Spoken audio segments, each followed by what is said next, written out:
कल तक की क्लास में हमने ये देखा था कि जो अवतल दर्पण होता है, अवतल दर्पण में प्रतिबिंब निर्माण की विभिन्न स्थितियां कौन कौन सी हैं और उन विभिन्न स्थितियों के बाद साइन कन्वेंशन के ऊपर हम चर्चा करते हैं। तो साइन कन्वेंशन या चिन्ह परिपाटी को पढ़ना क्यों आवश्यक है? इसे पढ़ना इसलिए आवश्यक है क्योंकि जब दर्पण के सामने हम वस्तु को रखते हैं तो वस्तु को हम कितनी दूरी पर रख रहे हैं, कितना उस दर्पण का फोकस दूरी है, कितनी उसकी वक्रता त्रिज्या है, वस्तु को जिस पोजीशन पे रखते हैं, जिस स्थिति में रखते हैं उसके अनुसार उसकी प्रतिबिंब किस जगह पर, उसका प्रतिबिंब किस जगह पर बन रहा है। प्रतिबिंब जब आभासी अवस्था में होता है तो दर्पण के पीछे बनता है और वास्तविक अवस्था में दर्पण के सामने बनता है। तो इन सभी दूरियों को जब हमें गणना करनी होती है, इन दूरियों की गणना करनी होती है, तो हमें इस बात का ध्यान रखना होता है कि किस तरफ की दिशा में ली गई दूरी को हमें धनात्मक लेना है और किस तरफ में अपने को ऋणात्मक लेते हुए चलना है। तो दूरी की जो गणना करनी होती है, दूरी की गणना हम किस बिंदु से करेंगे, कब धनात्मक और कब ऋणात्मक लेना है, उसी की जो गणना की जो बात होती है, उसी के संदर्भ में जो हम चर्चा करने जा रहे हैं वही हमारा साइन कन्वेंशन कहलाता है या चिन्ह परिपाटी कहलाता है। ये चिन्ह परिपाटी चाहे गोली दर्पण हो चाहे लेंस हो, दोनों के लिए एक समान है, एक बराबर है, दोनों की पद्धति में कोई अंतर नहीं है। तो साइन कन्वेंशन या हिंदी हम इसे चिन्ह परिपाटी के नाम से जानते हैं। तो चिन्ह परिपाटी क्या है? चिन्ह परिपाटी समझने के लिए हम सर्वप्रथम ये देखते हैं कि कोई भी दर्पण हो या कोई भी लेंस हो, जब हम उसे किसी स्थान पर रखेंगे अर्थात उस स्थान को हम एक समतल का रूप मानते हुए चलेंगे कि हमने उसको एक समतल पर रखा हुआ है। समतल के लिए जो निर्देशांक पद्धति उपयोग होता है वो कार्तिकेय निर्देशांक पद्धति का प्रयोग करते हैं अर्थात Cartesian coordinate system. Cartesian coordinate system या कार्तिकेय निर्देशांक पद्धति एक ऐसी पद्धति है जो एक समतल को दो अक्षों में विभाजित करती है या दो अक्षों की सहायता से हम उस समतल को निरूपित करते हैं, दर्शाते हैं। हमने क्या किया कि इस प्रकार से एक अक्ष x y लिया, एक अक्ष हमारा x है। हालांकि x और y ये एक नाम दिया गया है, केवल हम इसे इस तरीके से कहते हैं, ये हमारे पास क्षैतिज अक्ष है और ये हमारे पास ऊर्ध्वाधर अक्ष है। ये हॉरिजॉन्टल लेवल हुआ, ये वर्टिकल लेवल है। ये दोनों अक्ष जिस बिंदु पर एक दूसरे को काटते हैं ये बिंदु हम लोगों का मूल बिंदु कहलाता है, अर्थात इसे हम ओरिजिन के नाम से जानते हैं। मूल बिंदु या ओरिजिन के नाम से हम इसे जानते हैं। अब चिन्ह परिपाटी जब चालू करते हैं तो चिन्ह परिपाटी में कुछ बिंदु हैं, उन बिंदु के आधार पर हम देखते हैं। तो पहला जो बिंदु है जिसके ऊपर हमें चर्चा करनी है, पहला बिंदु ये है कि कोई भी दर्पण हो या कोई भी लेंस हो, दर्पण की स्थिति में उसका मध्य बिंदु अर्थात ध्रुव और लेंस की स्थिति में उसका मध्य बिंदु अर्थात प्रकाशीय केंद्र। चाहे ध्रुव की बात करें या प्रकाशीय केंद्र की बात करें, किसी भी दर्पण हेतु ध्रुव या प्रकाशीय केंद्र इस निर्देशांक पद्धति में हमेशा किस स्थान पर होगा? मूल बिंदु पर।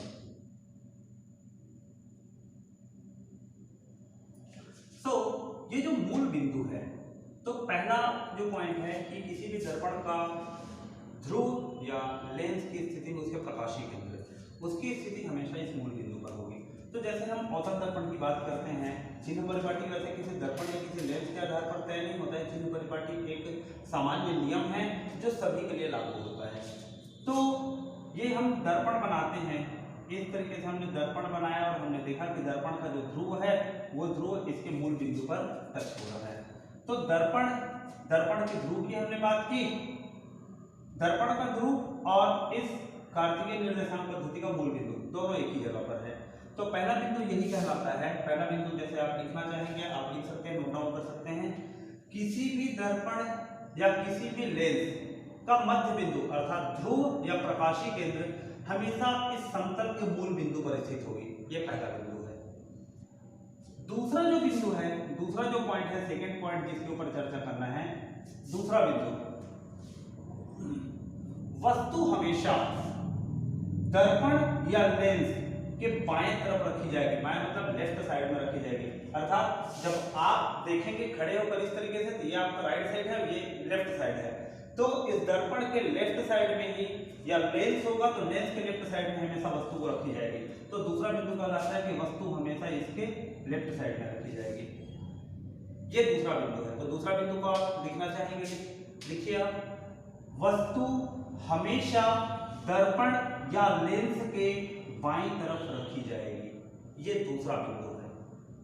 तीसरा बिंदु क्या होता है?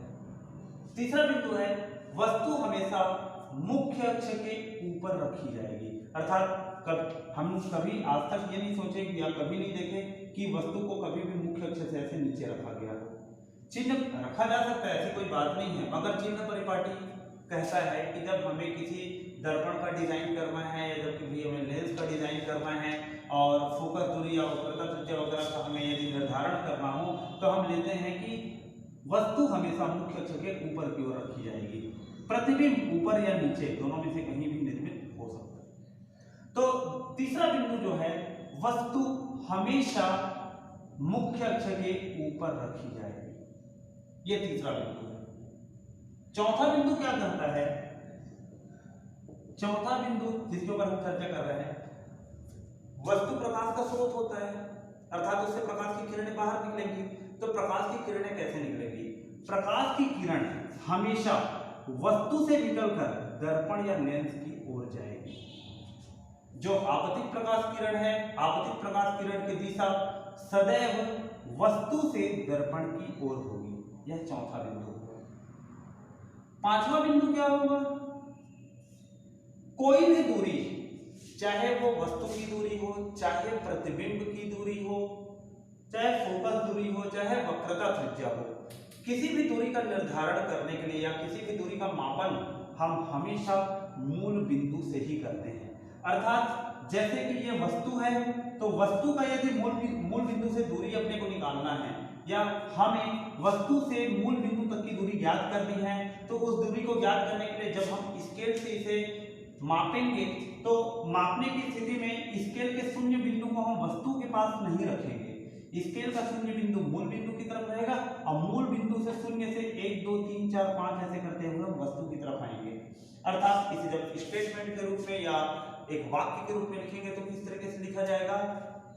कोई भी दूरी, चाहे वस्तु की दूरी हो, प्रतिबिंब की दूरी हो, फोकस दूरी हो या वक्रता त्रिज्या हो, सभी दूरियों का मापन हमेशा मूल बिंदु से ही किया जाएगा।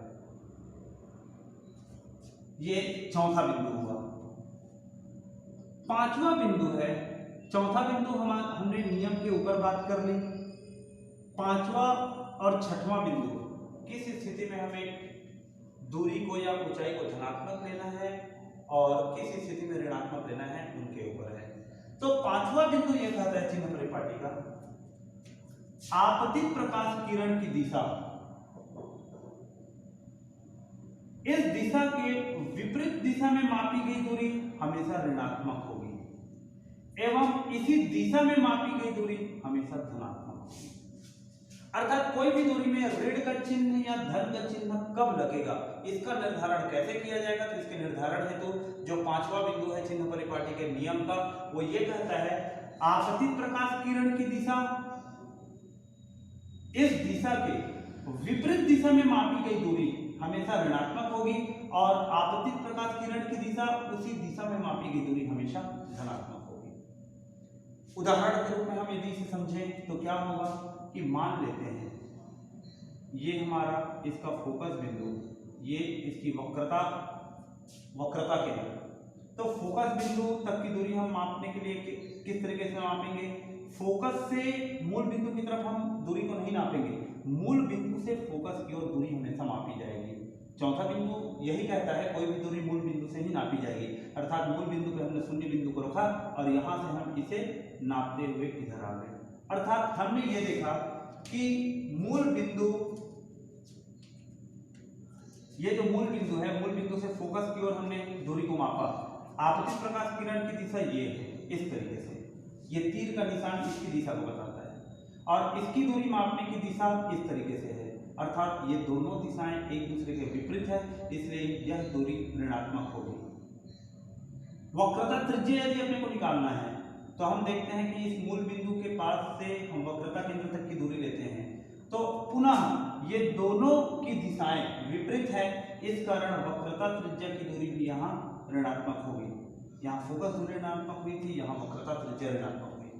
वस्तु की दूरी की हम बात करेंगे तो मूल बिंदु से वस्तु तक की दूरी को हमें मापते हुए आना है। पुनः मूल बिंदु से वस्तु तक की दूरी, तो ये दोनों की दिशाएं आपतित प्रकाश किरण की दिशा और ये वस्तु की दूरी मापने की दिशा दोनों पुनः विपरीत है, इसलिए वस्तु की दूरी अर्थात u इसका मान भी क्या होगा, ऋणात्मक होगा। हालांकि फोकस किसी स्थान के लिए धनात्मक होता है,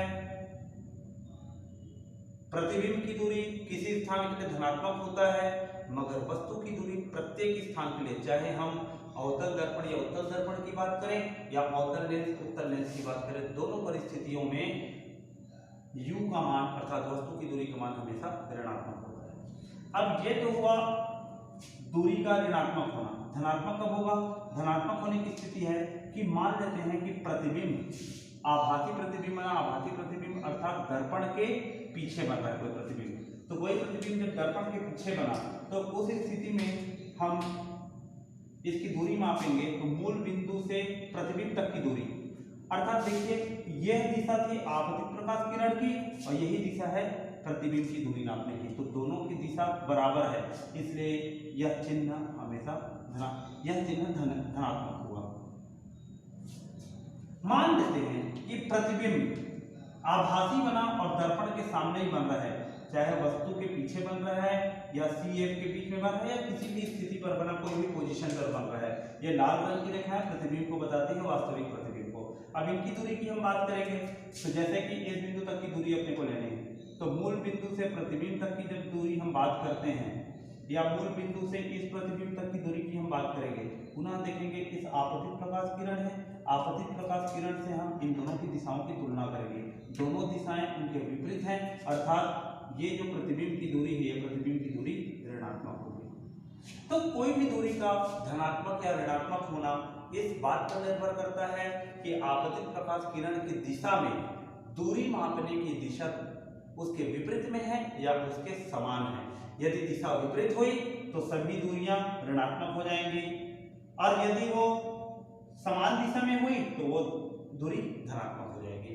यह पांचवा बिंदु था।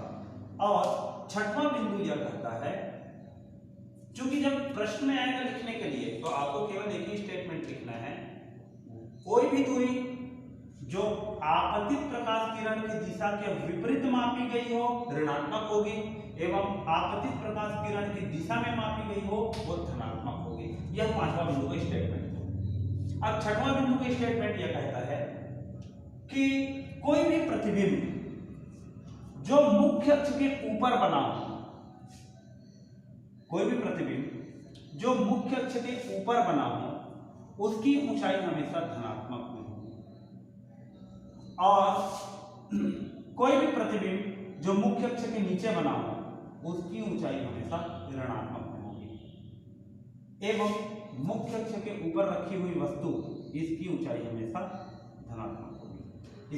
इसको सामान्य शब्दों में हम ऐसा कह सकते हैं, मुख्य अक्ष के ऊपर की ओर मापी गई दूरी, चाहे वो वस्तु की दूरी हो चाहे वो प्रतिबिंब की दूरी हो, धनात्मक होती है एवं मुख्य अक्ष से नीचे की ओर मापी गई दूरी ऋणात्मक होती है। इसका एक ये कॉन्सेप्ट हुआ। इसको हम दूसरे कॉन्सेप्ट में कैसे समझ सकते हैं कि वह प्रतिबिंब जो वस्तु की दिशा की ओर बनी है, अर्थात वस्तु के सापेक्ष में जब प्रतिबिंब सीधा बनेगा तो ऊंचाई धनात्मक होगी और वस्तु के सापेक्ष में जब प्रतिबिंब उल्टा बनेगा तो दूरी ऋणात्मक होगी। हो सकता है किसी स्थान पर, मैं एक छोटा उदाहरण लेता हूं, ये इस प्रकार से है, हो सकता है वस्तु को हमने नीचे रखा और वस्तु को नीचे रखने के कारण यदि प्रतिबिंब इस तरीके से नीचे बन सकता है और प्रतिबिंब हो सकता है इस तरीके से ऊपर भी बन सकता है। ये वस्तु है हमारा और ये प्रतिबिंब है, ये भी प्रतिबिंब है, ये भी प्रतिबिंब है। तो देखिए ऐसा नहीं है, यदि ये दूरी को हमने धनात्मक लिया, ये h1 है, यदि इसको धनात्मक लिया तो नीचे की जितनी भी दूरी ऊंचाई होगी वो सभी धनात्मक होंगी और ऊपर की ऊंचाई ऋणात्मक हो जाएंगी। अर्थात इसका एक सिंपल सा कॉन्सेप्ट है, सामान्य सी बात है, वस्तु की ऊंचाई के दिशा में मापी गई ऊंचाई हमेशा धनात्मक होती है। चाहे इसके सापेक्ष में बात करो, वस्तु की ऊंचाई के दिशा में जो भी प्रतिबिंब की ऊंचाई को हम नापेंगे वह हमेशा धनात्मक होगी और उसके विपरीत दिशा की हम बात करेंगे तो वह हमेशा ऋणात्मक होगी। इस प्रकार से इन 6 बिंदुओं में चिन्ह परिपाटी या साइन कन्वेंशन समाप्त होता है। यह साइन कन्वेंशन या चिन्ह परिपाटी सभी प्रकार के दर्पण और सभी प्रकार के लेंस के लिए लागू होता है। अब इसे किस प्रकार से लागू करेंगे, इसे हम कुछ न्यूमेरिकल प्रॉब्लम्स में, न्यूमेरिकल क्वेश्चंस में हम आगे के लेक्चर्स में देखेंगे।